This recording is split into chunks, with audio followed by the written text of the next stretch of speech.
이와 관련해 22일 축구 해설가 서형욱은 유튜브 채널을 통해 홍명보 감독과 손흥민이 독대한 이유를 추측하며 화제입니다. 그는 최근 대한축구협회 안팎에서는 대표팀에서 손흥민의 존재감이 너무 큰 것에 대한 경계심이 있다며 뛰어난 선수들이 많아 선수단이 하나로 뭉치기 어려운 분위기라는 인식이 퍼져 있다.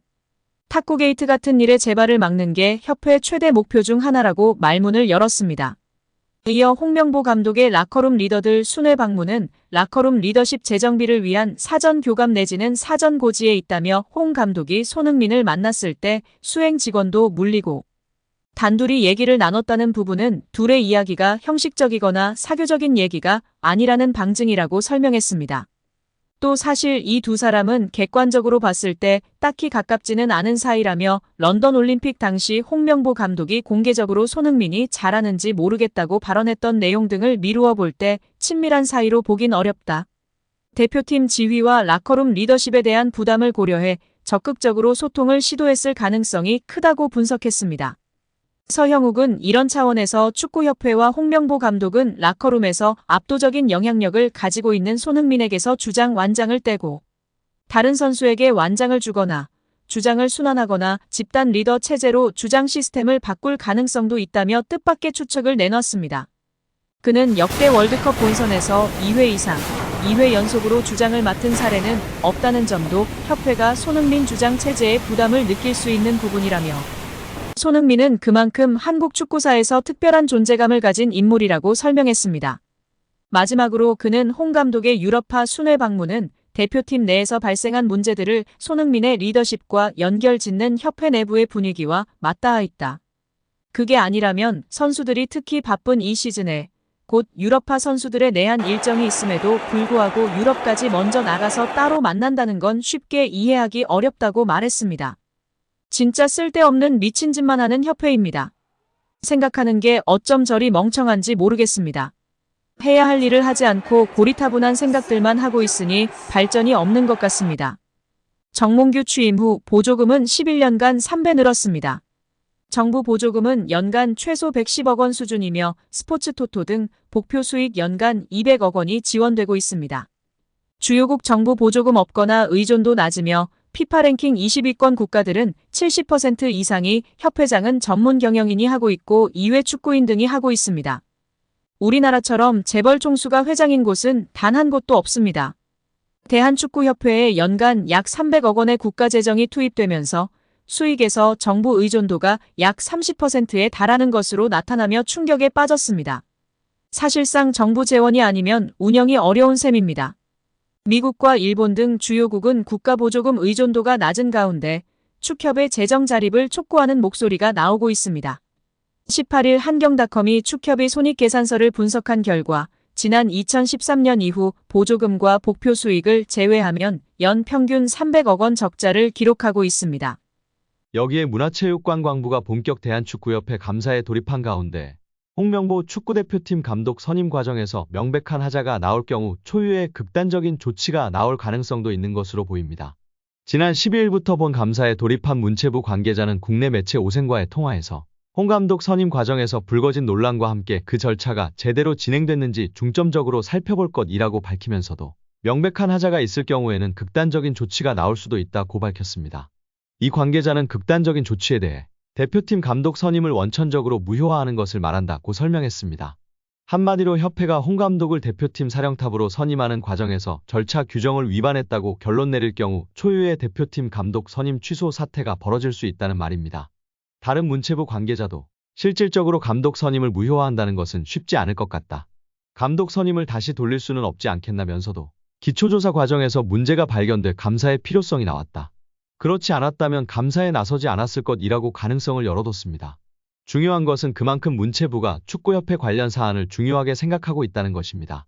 정치권까지 눈여겨보고 있는 만큼 이번 감사를 통해 국민들이 납득할 수 있는 결과물을 내놓겠다는 의지가 강한 상태입니다. 더구나 문체부는 최근 2024 파리올림픽 금메달리스트 안세영의 대한배드민턴협회 저격 발언을 계기로 체육 정책을 새롭게 다듬는 것은 물론 개혁할 수 있는 적기라며 각 종목협회를 대상으로 체질 개선에 나서겠다는 의지를 보여주고 있습니다. 하지만 문체부의 감사 속도는 더디게 진행되고 있는데요. 당초 감사에 성실히 임하겠다고 밝혔던 축구협회지만 정작 감사가 시작되자 문체부의 자료 제출 요청에 제대로 응하지 않고 있습니다. 문체부 관계자는 축구협회가 요청한 자료를 제출하지 않아 감사 일정에 차질을 빚고 있다면서 당연히 받아볼 수 있을 것으로 생각했던 자료도 변호사를 앞세워 제출하지 않는다. 적극 협조한다는 말이 무색하다고 지적했습니다. 문체부는 위르겐 클린스만 감독, 홍명보 감독과의 계약서 내용에 대해 비밀 유지 조항 등의 이유로 자료 제출을 거부하는 것은 어느 정도 이해할 수 있다는 입장입니다. 하지만 영업 비밀 등 각종 이유를 들어 다른 자료도 제대로 받아보지 못하고 있다는 점은 납득하지 못하고 있는 상태입니다. 이 때문에 문체부의 감사 일정에도 차질이 빚어졌는데요. 당초 문체부가 목표한 감사 일정은 8월 말까지였습니다. 하지만 9월로 넘어갈 수밖에 없는 상황이 됐습니다. 문체부 관계자는 미흡하면 9월까지 감사가 이어질 것이라고 강조한 바 있습니다. 결국 홍명보 감독은 10년 만에 대표팀에 돌아옴과 동시에 외국인 지도자 버금가는 대우도 받습니다. 이임생 이사는 연봉 등 세부 계약 조건에 대해서는 밝힐 수 없지만 이제 한국 지도자들도 외국인 감독 못지않게 대우를 받아야 한다는 생각이라면서 외국인 지도자에 뒤지지 않는 계약을 체결했다고 전했습니다. 홍명보 감독은 지난해 울산과 프로스포츠 최고 연봉인 10억 원의 3년 재계약을 맺은 것으로 알려졌는데 대표팀을 맡으면서 더 많은 연봉을 수령할 것으로 보입니다. 직전 클린스만 감독의 연봉은 약 30억 원, 벤투 감독은 약 19억 5천만 원의 연봉을 받았기 때문에 최소 20억 원이고 최대는 30억 원 수준으로 예상받고 있습니다. 따라서 홍명보의 연봉은 최소 20억에서 최대 30억 원 수준이라는 것인데요. 월드컵 이후 아시안컵까지 계약을 장기간 맺었습니다. 다만 월드컵 종료 후 중간평가를 갖기로 되어 있으나 경질 한들 남은 계약 기간 보존 금액하면 최소 30억 원이겠고 홍명보뿐 아니라 외국인 코치 2명도 생각하면 60억 원 이상이 나가겠네요. 정말 최악인 것 같습니다. 경질 없이 가도 홍명보 30억 원의 외국인 코치들까지 하면 연 60억 원 이상씩 나가는데 대체 왜 캐나다를 이끌고 코파 4강까지 간 제시마치를 안 잡았고 바로 프리미어리그 승격을 코앞에서 놓친 바그너 그리스로 유로를 아쉽게 못 나간 포엣을 버리고 홍명보인지 당최 이해가 가질 않습니다. 정말 최악입니다. 축협. 반드시 책임을 져야 할 것입니다. 지금 당장 말입니다.